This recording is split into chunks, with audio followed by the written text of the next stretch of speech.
और मैं शक्ति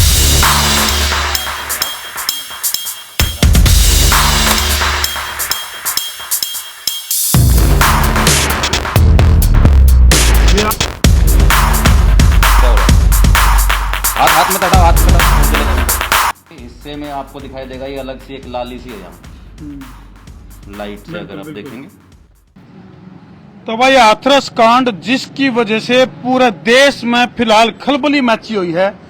150 बेशकीमती जाने यानी कि लगभग 150 लोग जो है भगदड़ की वजह से जिनकी जान चली गई।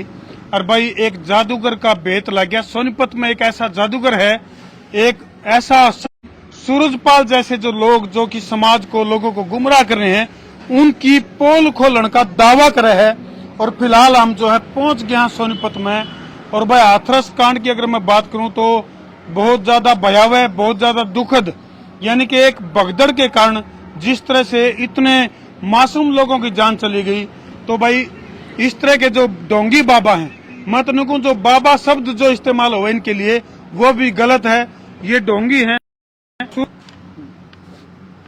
तो फिलहाल एक शख्स, कैमरामैन कहूंगा दिखाओ एक बार, ये देखो भाई, ये जो शख्स यानी कि एक तरफ तो वो सूट बूट वाला बाबा जिसने की तबाही मचा दी और एक मौत का मंजर देखने के लिए मजबूर कर दिया देश को।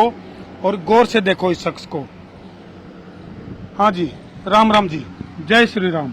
जय श्री राम भाई साहब, जय श्री राम भाई धर्म भाई। तो रविंद्र भाई, एक तरफ तो वो सूट बूट वाला बाबा है जिसने की कोहराम मचा रखा चारों तरफ, और एक तरफ आपके जिक्र जो है अगर मैं बात करूं तो उस तरह के व्यक्तित्व के रूप में जिक्र है कि भाई ढोंगी, पाखंडी और जो ऐसे लोग हैं जो समाज का नुकसान पहुंचाने लग रहे हैं, उनकी पोल खोलने का काम जो है वो रविंद्र भाई करने लग रहे हैं। धर्मू भाई, सबसे पहले तो मेरी मतलब दिल आहत हो गया यार ये बात सुन के कि किस प्रकार से लगभग 120-130 लोगों ने, मेरे ख्याल से डेटा उससे भी ज्यादा होगा, उनकी जान चली गई। और ये सब ऐसे पाखंड की वजह से हुआ जिसका कोई आधार नहीं है, कुछ नहीं है। छोटी छोटी ट्रिक दिखा के लोगों को बेवकूफ बनाते हैं। बड़ा दिल दुखता है ऐसी बातों पे। और बहुत सही समय पे आए हो आप। इसके बारे में मैं हमेशा सोचता हूँ कुछ किया जाना चाहिए, तो आज इसके बारे में बात करेंगे भाई साहब। तो रविंद्र भाई, दर्शकों की मैं एक बात और कहना चाहूंगा, यह वीडियो लंबी जरूर हो सका है, लेकिन अपने बच्चों की भी यह वीडियो जरूर दिखाइयो।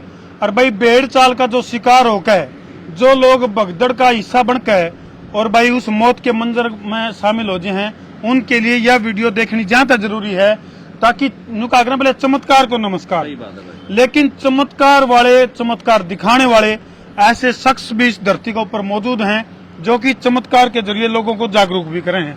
और कुछ ऐसे लोग भी हैं जो चमत्कार के जरिए लोगों को गुमराह करें। बिल्कुल करते हैं भाई साहब। छोटी छोटी ट्रिक, कई बार साइंटिफिक ट्रिक होती है, कई बार साइकोलॉजिकल ट्रिक होती है, कई बार वो कहते हैं ना भय का भूत होता है, और उसको किस तरीके से इस्तेमाल करते हैं ये लोग। बड़ा दुख होता है इस बात पे। आज ऐसी कुछ चीजों के बारे में चर्चा करेंगे। और पिछले 10 साल से भी ज्यादा समय में मैंने मैजिक शोज दिखा के, हिप्नोथेरेपी करके जो चीजें सीखी हैं, आज मैं उसमें से कुछ ऐसी चीजें आप लोगों को बताऊंगा और दर्शकों को बताऊंगा जो ये बाबा लोग इस्तेमाल करते हैं। यानी कि लॉजिकल और मैजिकल दोनों, इसका पता होना बहुत जरूरी है। तो फिलहाल भाई इस कड़ी में फिलहाल हम पहुंच गए हैं ओरियोज और बिस्ट्रो, ओरियोज कैफे और बिस्ट्रो। हाँ। बहुत ही बढ़िया जगह है, शांति प्रिय जगह है, आराम से बैठ के बात करते हैं। आओ अंदर चलते हैं। और लोगों को जागरूक करना जरूरी है, इसलिए हमने इस जगह को इसलिए भी चुना है क्योंकि बहुत सारे गैजेट्स हैं जो वो इस जगह पर मौजूद हैं, जिन गैजेट्स के जरिए हम लोगों को जागरूक कराएंगे।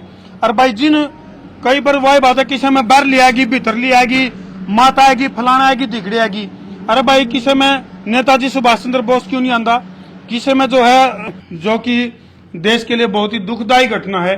और लोगों को जागरूक करना हमारा इसमें मकसद है, ताकि कुछ ट्रिक हैं उनके जरिए रविंद्र भाई जो लगातार समाज में जागरूक करे हैं, और इनको माइंड रीडर के नाम पे भी जाना जावे है। यानी कि सामने आदमी के सोचने लग रहा है। पहले बता दें रविंद्र भाई, कमाल की कारीगरी, कमाल का आर्ट आपके अंदर है। बस यही बात है जो आपने एक शब्द का इस्तेमाल करा, आर्ट।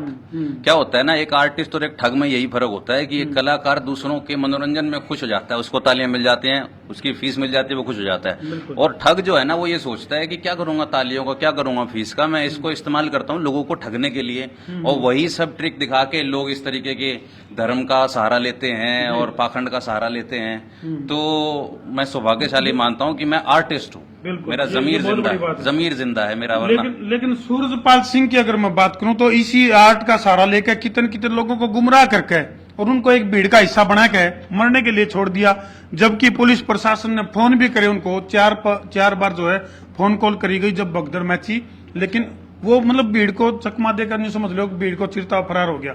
उसको अपने अनुयायियों की चिंता नहीं हुई। मतलब किस तरह के ऐसे ढोंगी बाबा कहूंगा मैं तो इनको। इससे पता लगता है ना कि कितने इनसेंसिटिव लोग हैं, संवेदनशील लोग हैं। मतलब जब वो लोगों से दान लेने की हिम्मत रखते हैं, उनकी सिंपैथी, उनकी सांत्वना लेने की हिम्मत रखते हैं, तो वो इस बात पे अगर इतने सभ्य होते, इतने अच्छे होते, तो सामने आके उन्हें कहना चाहिए था जो कुछ हुआ बड़ा दुखद हुआ।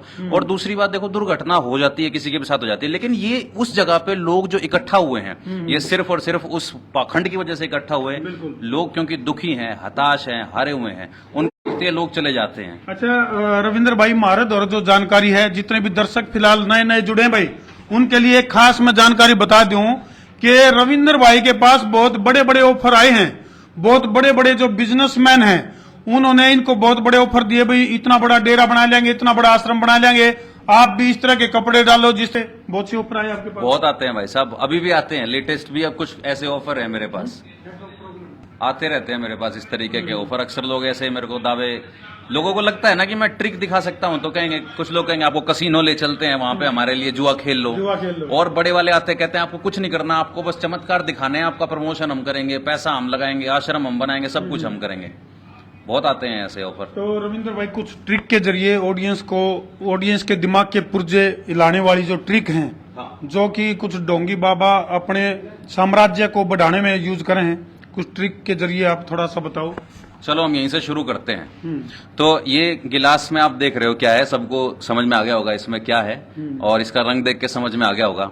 अक्सर आपने देखा होगा लोग यूं दावा करते हैं कि भाई मैं तो अपने पति को, अपने बेटे को, अपने दोस्त को फलां बाबा जी के आश्रम में लेके गया था, वो बहुत बड़ा शराबी था और बाबा जी ने जो है ऐसा उसको हाथ लगाया और उसने छोड़ दी।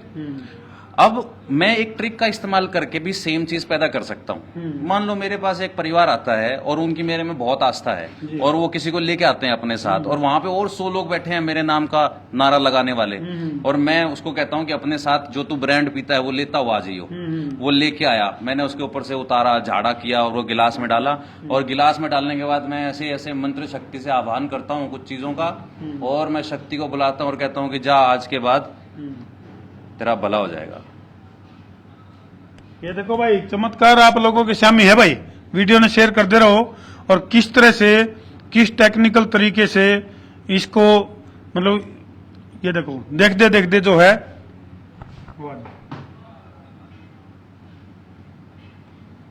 ये आपकी आंखों के सामने होने लग रहा है भाई, जो भी है। तो भाई जैसे जैसे इसका रंग हल्का होता जाएगा, सामने वाले को इस आस्था बढ़ती जाएगी, उसको विश्वास होता जाएगा। अब आप और मैं तो बता सकते हैं, और काफी सारे हमारे दर्शक भी बता सकते हैं कि हाँ भाई इसके पीछे कोई ना कोई साइंटिफिक प्रयोग हो सकता है। लेकिन उस परिवार के बारे में सोचो जहां ना उनको शिक्षा मिली है, गरीब परिवार है, पढ़ाई लिखाई है नहीं, साइंस के बारे में जानते नहीं, एक ही कमाने वाला, वो भी अगर शराब में पड़ जाए, और ऐसे ही कमजोर, ऐसे ही परेशान लोगों का फायदा उठा के इस तरीके की ट्रिक दिखा के ये लोग ठगते हैं। यानी कि रविंद्र भाई, जिन लोगों का विश्वास खुद पर नहीं होता, वो लोग जो है इनके शिकंजे में फंस गए हैं।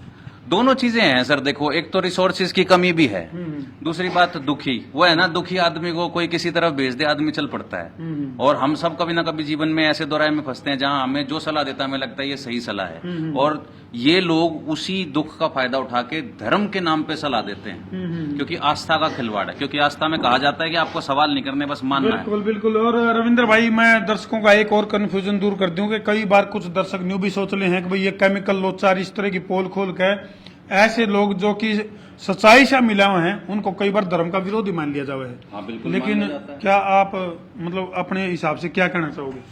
मैं बचपन से मैंने अपने घर में ये सीखा है कि जब तक आप नहा के मंदिर नहीं जाओगे घर में नाश्ता नहीं मिलेगा। बिल्कुल यही मेरे परिवार का नियम है। मैं बिल्कुल भगवान को मानने वाला, आस्था को मानने वाला, ईश्वर में समर्पित परिवार से आता हूँ और मैं, मेरे बच्चे, हमारा घर परिवार सब एकदम धार्मिक है। ये बात इसलिए बतानी जरूरी थी भाई, क्योंकि कई सारे दर्शक न्यू नहीं सोच रहे हैं कि भाई ये दोनों मिलकर तो धर्म के खिलाफ कोई बात चल रही है। मैं और कोई बड़ा दावा नहीं करता, मैं आपको ये बता देता हूँ। आप अगर मेरी इंस्टाग्राम स्टोरी पे देखोगे तो हर महीने में एक बार तो मैं खाटू बाबा के दर्शन करने जाया रहता हूँ, बिल्कुल। और इससे बड़ा क्या सबूत होगा। बाकी तो बिल्कुल।